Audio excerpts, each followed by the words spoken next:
Hello, I'm Paul Mount and you're very welcome to my world of stuff. Welcome back. Just doing a quick video this evening about a couple of little things. A book which I've just finished reading. I'm just going to do a quick review of Dalek by Robert Shearman. You might recall the video I did on Thursday, I think it was Friday, about the first 2 or 3 Doctor Who books in the new Target books in the new Doctor Who range, or vice versa, which have just been released. There's 5 or 6 books in all, and I've got 3 of them. I'm just waiting to get hold of The Pirate Planet and the new version of the TV movie.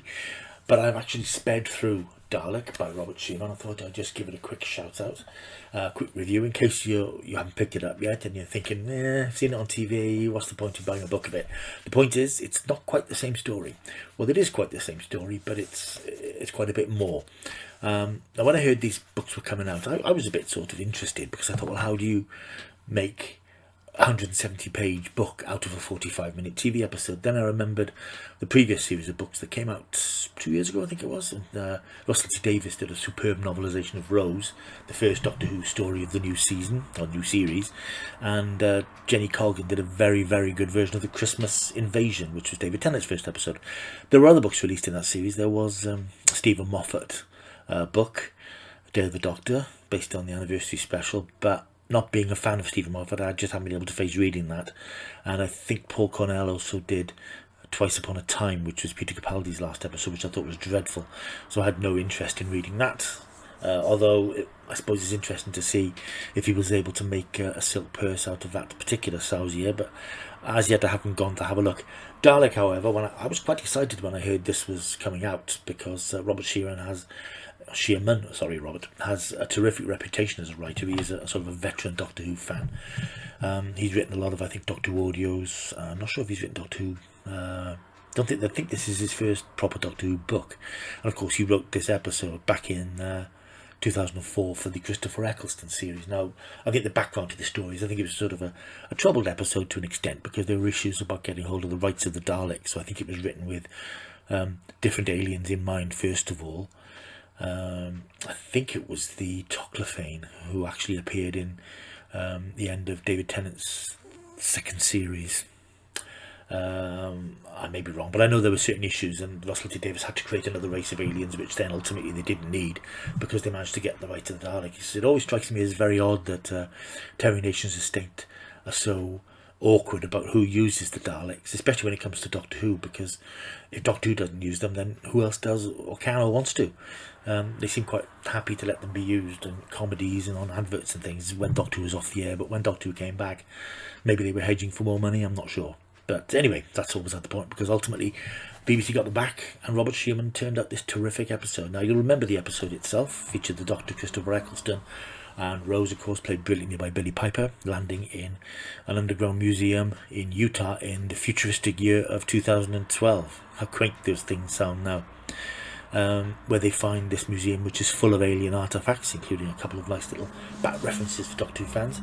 And this museum is the domain of a billionaire entrepreneur called Henry Van Staten. And he discloses that they haven't just got alien artifacts, bits and pieces, they've actually got a living, breathing alien creature, but they can't get it to communicate. The Doctor sort of offers to help, because he has some experience with aliens, until he discovers that hidden away in a cage deep underground, wrapped in chains, is one of his bitterest enemies, the Daleks. Now, of course, this is the period in Doctor Who's history when Russell T Davies had wiped clean the past of Doctor Who. We'd had the Time War, which had created this backstory where the Doctor was the last of the Time Lords, Gallifrey being destroyed in a war with the Daleks, as we discovered. So this episode, Dalek, which was, I think, 6th in the running order of the original 2005 series, was intended at the time to be a mid-season relaunch, in case the ratings had started to flag a bit after the start. They hadn't really flagged, they kept quite high, but there was a lot of anticipation about the return of the Daleks, and some fans and viewers might be disappointed that there was only one Dalek in this story, but of course that didn't last, as we know. So the story itself was a very, very thrilling, taut, and quite violent base under siege type story, as the Dalek awakens by subsuming Rose Tyler's DNA, brings it back to life, repairs itself, and it goes on a killing spree. It leads to some very interesting philosophical debates between the Doctor and the Dalek about the nature of what they both are as aliens. The Doctor is the survivor of the Time War, and the Dalek is the Dalek survivor of the Time War. and the Dalek ultimately being the last of its race and having no real purpose. It's a really good story. It was Christopher Eccleston's best performance to that point, because it gave him some real meaty stuff to get stuck into.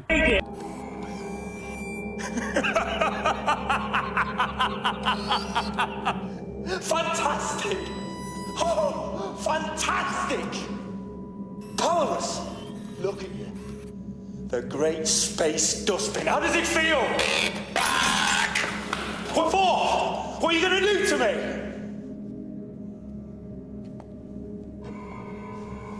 If you can't kill, then what are you good for, Dalek? What's the point of you?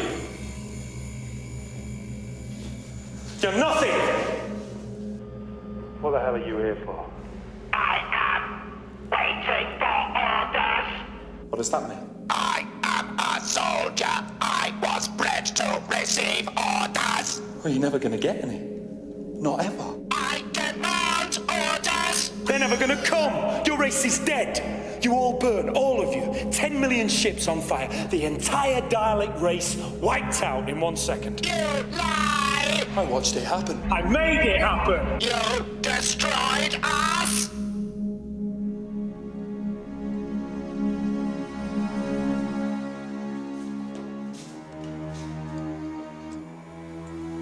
I had no choice. And what of the Time Lords?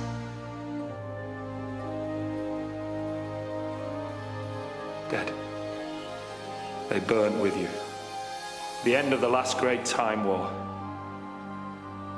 Everyone lost. And the coward survived. Oh, and I caught your little signal. Help me, poor little thing. But there's no one else coming because there's no one else left. I am alone in the universe. Yep. So are you. Yes, particularly that scene, which was astonishing. But even so, you sort of think, well, what is there to make a book out of? Well, what Robert Shearman has done, he's kept pretty much to the storyline as we saw it on television, so I don't think aficionados will be annoyed by that. But he's added lots of interesting new material. You get a lot of background chapters about subsidiary characters in the book. You get a story, a chapter about specific characters. For example, Diana Goddard, who is his sort of security chief in the episode, is a fairly broad brush female thug, but now he's given a bit of background about her history and how she became the woman she is. You get to one of the guards in the base who ends up getting killed. You get her backstory, how she was in Russia, met her husband, started a family that ended up working for Van Staten, and what that led to for her. And you get a chapter devoted to Adam Mitchell, played by Bruno Langley, who became a very brief companion in the series. You get a backstory about him and his history. Really fleshes out those subsidiary characters and makes them more interesting than they were on television. Just gives them a bit more life. I think the most interesting bit is the slightly oblique references to a young boy on a hill. I think that the opening sentence in the book is... it begins, as it so often does, with a boy standing on a hill. And it takes a little while to realise what that actually is. It's only sort of 2/3 of the way through the book that it sort of slots into place. Because the book actually delves into the psyche of the creature in the Dalek, the mutant creature, and how it ended up there, what it was before it was bolted inside this killing machine, and how it feels and how it thinks and how it's bewildered by where it's found itself and doesn't quite understand what its purpose is. So it makes the Dalek, for the first time really, more than just a tank full of hate that goes around killing people. It explains that, yeah, inside there, that these creatures have been dedicated to the destruction of everything that isn't Dalek, but it is also a living creature with thoughts and feelings and fears, and it puts you inside the casing with this mutilated, hideous thing, which is alive and is a thinking creature, and it's actually as terrifying in a way as the actual exterior of the Dalek, the remorseless killing machines that we've seen on TV for nearly 60 years. It's really interesting the way that Shearman has taken us into the psyche of the Dalek mutant creature, the terrible things that their life is. although perhaps, you know, most of them don't actually realise it. It's a really well written book. I mean, it moves along at a real old clip. It sort of, it's like a Terrence Dicks book on steroids a little bit. You know, it's not showy, it's not flashy. It's written in a succinct, clipped style, but it's well written, and it feels like a proper book. So I'm very, very pleased with this one. I'm really looking forward to getting stuck into the rest of it. But this is a very high bar that Robert Shearman has set with this book. It's about 185 pages, and I read it in, I think I started it on Friday and finished it on a train journey today because I had a little trip out today. Incredibly highly recommended, and I'm going to give this book, I really can't give it anything much less than a God, I get the hang of this. This gets a big 10. Oh God, gets a big 10 out of 10. It's a terrific book. Before I go, I also picked up today on my little trip out book I've been looking for, a new graphic novel. It's called WandaVision, but it's very subtly Wanda, the Scarlet Witch, and Vision, inspired by my adoration of the recent Disney TV series. I picked this one up. It's not connected to the series in any way other than it just takes comic strips from the history of the Avengers and these characters, and it deals with the sort of emotional side of their relationship, which we saw in the TV series, but it isn't, you know, if you see it in the shops, don't expect it to be a comic book of the series. It isn't. It's taken from a classic Marvel.